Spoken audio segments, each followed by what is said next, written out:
ആയുർവേദത്തില് ശരിക്കും ഔഷധങ്ങൾ എന്ന് പറയുമ്പോൾ ഓരോ രോഗത്തിന് ഇന്ന ഔഷധം എന്ന് പറയുന്ന ഒരവസ്ഥ അങ്ങനെയല്ല. ഞാൻ കുറച്ച് കാലത്തെ എൻ്റെ ഒരു എക്സ്പീരിയൻസ് എന്ന് പറയുന്നത് ഒരു കൂട്ടം മരുന്നുകൾ ഇപ്പം പറയുന്നുണ്ട്. ഇപ്പം മഹാരാഷ്ട്രാദി കഷായം എന്നൊരു കഷായം എടുക്കുകയാണെങ്കിൽ ആ കഷായത്തിനകത്തിരിക്കുന്ന ഇൻഗ്രീഡിയൻറ്റ് അനേക രോഗങ്ങൾക്ക് പ്രയോജനപ്പെടുത്തുന്നതാണ്. അതിനകത്ത് തന്നെ വിറ്റമിൻസും എല്ലാ സംഗതികളും അതിനകത്ത് തന്നെ അടങ്ങിയിട്ടുണ്ട്. ഇപ്പൊ ധനത നയനാദി എന്നൊരു കഷായം ഞാൻ കൂടുതൽ നടുവേദന ഉപയോഗിക്കുന്നതാണ്.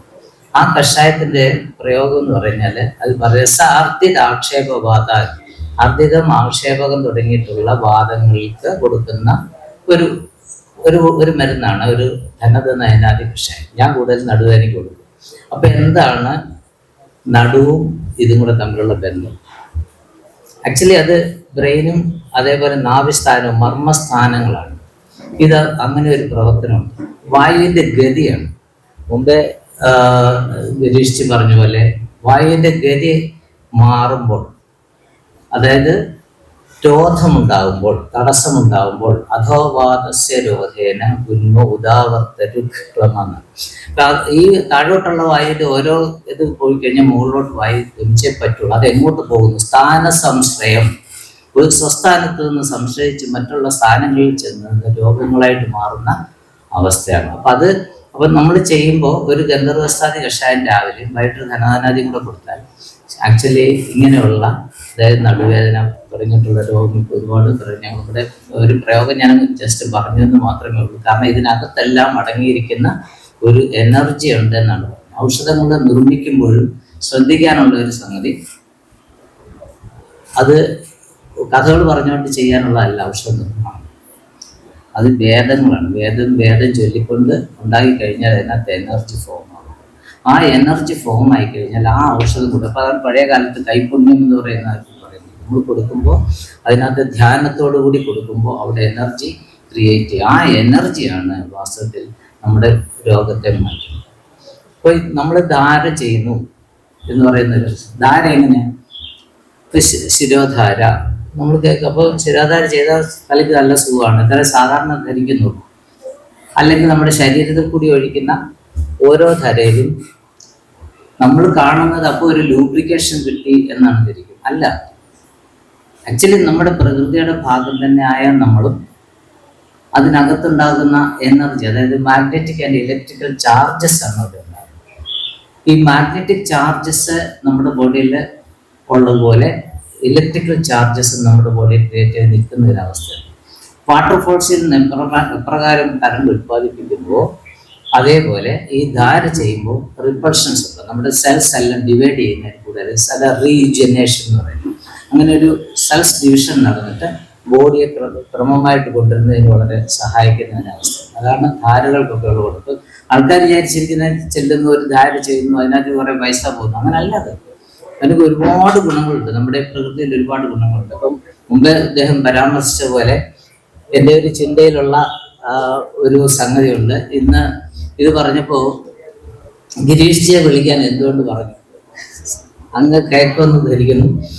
അതേപോലെ തന്നെ അനിൽകുമാർ സാറിനെ വിളിക്കാൻ എന്തുകൊണ്ട് വിളിക്കുന്നു? എൻ്റെ വത്സല ശിഷ്യാണ് ഞാൻ, അങ്ങ് ഏറ്റവും ഇഷ്ടപ്പെടുന്ന എൻ്റെ വഹിതയെ ഞാൻ വിളിച്ചു.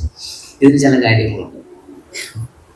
ഇന്ന് നമ്മൾ കണ്ടുകൊണ്ടിരിക്കുന്ന ഓട്ടിസം, അതേപോലെ തന്നെ പറഞ്ഞിരുന്നു നമ്മളിവിടെ ഒരുപാട് കുഞ്ഞുങ്ങളുണ്ടാകുന്ന അവസ്ഥയിൽ ഒരുപാട് അപാകതകൾ ഉണ്ടായിക്കൊണ്ടിരിക്കുകയാണ്. ക്രോധവും അതേപോലെ കപടത, ഇതെല്ലാം നിറഞ്ഞു നിൽക്കുക. ഇതിനെന്ത് പരിഹാരം? കുറേ നാളായി ഞാൻ ചിന്തിക്കുന്ന ഒരു കാര്യമാണ്. അതിന് ഒരു കൂട്ടായ്മ ഞാൻ ആഗ്രഹിക്കുന്നു. അതിന് ഏറ്റവും പ്രധാനമായിട്ട് ഞാൻ എൻ്റെ ഏറ്റവും വലിയ ഗുരു, എനിക്ക് എന്ത് സംശയം ഉണ്ടായിട്ടുണ്ടെങ്കിലും എന്നിൽ അത് തീർത്തു തന്നിട്ടുള്ളത് ഗിരീഷ് തന്നെയാണ്. അതെനിക്ക് മറക്കാൻ പറ്റില്ല. അദ്ദേഹത്തിൻ്റെ ഒരു നേതൃത്വത്തിൽ അനിൽകുമാർ സാറും വഹീദയും കൂടണം എന്നാണ് ഞാൻ പറയുന്നത്.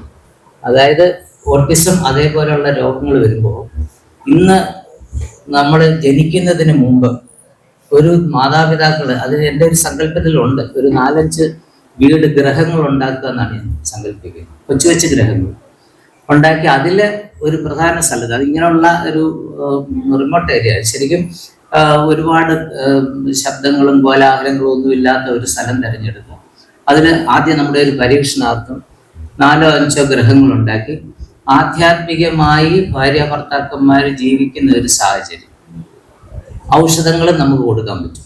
ആ ഔഷധങ്ങളും കൊടുത്ത് അതിൽ നിന്ന് ഉണ്ടാകുന്ന കുഞ്ഞുങ്ങൾ, അപ്പോൾ ആ പ്രഗ്നൻസിയിൽ തന്നെ കൊടുക്കേണ്ട ഔഷധങ്ങൾ അതെല്ലാം നല്ലതായിട്ട് ചിന്തിക്കാൻ കഴിയുന്ന 2 വ്യക്തികൾ അവരുണ്ട്. ബാക്കി ആധ്യാത്മികമായിട്ട് വേണ്ടുന്ന എല്ലാ കാര്യങ്ങളും ചെയ്തു തരാൻ ഇന്ന് ഞാൻ മനസ്സിലാക്കിയെടുത്തോളം അത്ര അറിവുള്ള ഒരാളില്ല.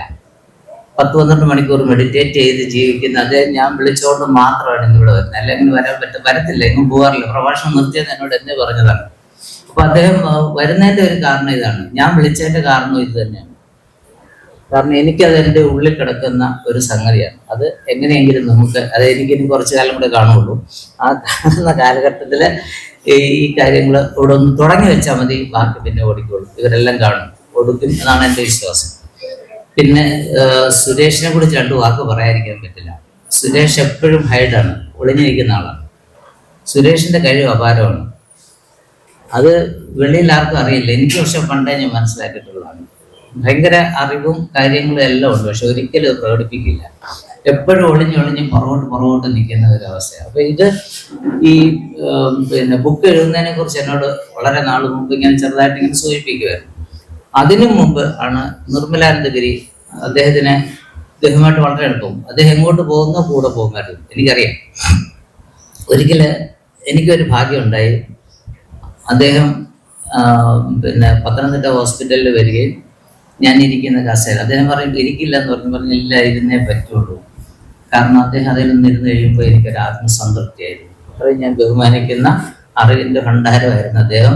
ആയുർവേദത്തിൽ അങ്ങേയറ്റ അറിവും അതേപോലെ കൈപുണ്യവും ഈ പറയുന്ന എനർജി ഫോം ചെയ്തിരിക്കുന്ന ഒരു വലിയ വ്യക്തിത്വത്തെ എനിക്ക് ആ കസേരയിൽ ഒരു 5 മിനിറ്റെങ്കിലും ഇരുത്താൻ അവസരം തന്ന സുരേഷിനോട് ഞാൻ ആദ്യം നന്ദി പറയും. പിന്നെ സുരേഷിന്റെ ബുക്ക് അത് എല്ലാവരും എല്ലാം ഇതിനെക്കുറിച്ച് പറഞ്ഞു കഴിഞ്ഞാൽ ഞാൻ എന്ത് പറയാനാണ്.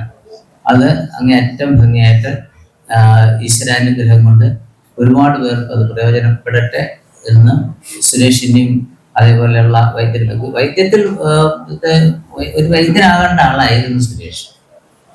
എവിടെ തെറ്റി അതിൽ നിന്ന് അത്രയും ചിലപ്പോൾ ഞങ്ങൾ അത് സംസാരിക്കുമ്പോൾ ചിലപ്പോൾ എനിക്ക് തന്നെ ഇങ്ങോട്ട് പറഞ്ഞു തരാറുണ്ട്. അത്ര അറിവുണ്ട്, അത് ഞാൻ മനസ്സിലാക്കിയിട്ടുണ്ട് സുരേഷിന്. പിന്നെ അത് തുടരട്ടെ എന്ന് പ്രാർത്ഥിക്കുന്നു. ഈശ്വരനെ അനുഗ്രഹിക്കട്ടെ. ഈ സ്ഥാപനത്തിൽ വെച്ച് ഇതിന് കൂടിയിരുന്ന എല്ലാവർക്കും എൻ്റെ ഹൃദയം നിറഞ്ഞ നന്ദി രേഖപ്പെടുത്തിക്കൊണ്ട് ഞാൻ